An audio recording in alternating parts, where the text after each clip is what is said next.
بسم اللہ الرحمن الرحیم۔ ویورز، اگر ابھی تک آپ نے ہمارا چینل سبسکرائب نہیں کیا تو ہمارا چینل سبسکرائب کر لیجئے اور بیل آئیکن پر بھی کلک کیجئے تاکہ ہماری ہر آنے والی ویڈیو آپ تک پہنچتی رہے۔ وزیر اعظم عمران خان نے صحافیوں سے کی جانے والی ملاقات میں انکشاف کیا ہے کہ نواز شریف کی جانب سے این آر او ڈیل کے لیے رابطے کیا گیا ہے، تاہم حکومت نے ایسا کوئی بھی قدم نہیں اٹھایا گی۔ تفصیلات کے مطابق وزیر اعظم نواز شریف کے گرد جب سے گھیرا تنگ ہوا ہے تب سے ہی این آر او کی سازگش سنائی دے رہی ہے۔ جس وقت بیگم کلثوم کا انتقال ہوا تو این آر او کی خبریں مزید زور پکڑ گئیں۔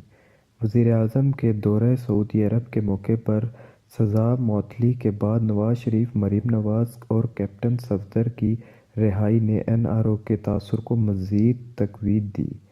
تاہم اس حوالے سے حکومت بھی بارہا اس بات کو دہراتی رہی ہے کہ مسلم لیگ نون نواز شریف کے لیے این آر او چاہتی ہے، لیکن ہم کسی قسم کی ڈیل کے لیے تیار نہیں ہیں۔